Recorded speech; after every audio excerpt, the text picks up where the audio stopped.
நீங்க ஒரு கம்பெனில வொர்க் பண்ணிட்டு இருக்கீங்க. ஒரு நார்மலா சேலரி வாங்கிட்டு இருக்கீங்கன்னா, உங்களோட சேலரி இந்த ஒரு சில டைம் மட்டும் தான் ரிவைஸ் ஆகும். ஃபர்ஸ்ட் விஷயம் பார்த்தீங்கன்னா, வருஷம் வருஷம் கம்பெனில உங்களுக்கு ஒரு ஹைக் தராங்கன்னா, அந்த டைம்ல உங்க சேலரி குரோ ஆவறதுக்கான வாய்ப்பு இருக்கு.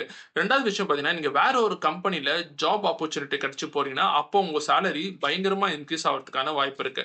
3வது விஷயம் பார்த்தீங்கன்னா, அதே கம்பெனில நீங்க ஒரு 2 டூ 3 இயர்ஸ் வொர்க் பண்ணிட்டீங்க. அதனால உங்களுக்கு புரமோஷன் குடுக்குறாங்கன்னா, அந்த டைம்ல சேலரி உங்களுக்கு குரோ ஆகும். 4வது விஷயம் பார்த்தீங்கன்னா, இத ஒரு சில கம்பெனி மட்டும் பண்ணுவாங்க. அது மட்டும் இல்லாத ஃபாரின் கம்பெனிஸ் தான் அதிகமா பண்ணுவாங்க.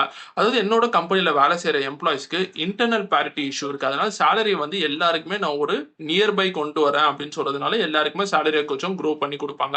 5வது விஷயம் பார்த்தீங்கன்னா, அதே கம்பெனிஸ் வந்து என்னோட காம்படிட்டர் எவ்வளோ சேலரி பே பண்றாங்களோ, என்னோட காம்படிட்டர் அளவுக்கு நான் பே பண்ணணும் அப்படின்னு சொல்லி ஆசைப்பட்டு சேலரிய அடிக்கடி சேஞ்ச் பண்ணிட்டே இருப்பாங்க. கடைசியா பார்த்தீங்கன்னா, புரொபேஷன்ல இருந்து ஒரு எம்ப்ளாயி வந்து கன்ஃபர்மேஷன் ஆகுறாங்கன்னா, அந்த டைம்லயும் சேலரிய ரிவைஸ் பண்ணி தருவாங்க. இந்த ஒரு சில டைம் மட்டும் தான் உங்களோட சேலரி ரிவைஸ் ஆகி குரோ ஆகுறதுக்கான வாய்ப்பு இருக்கு. இந்த பேசிக்கான இன்ஃபர்மேஷன் எல்லாரும் தெரிஞ்சு வச்சுக்கோங்க. தேங்க்ஸ் ஃபார் வாட்சிங் video and it's by from Manikandan. Bye bye.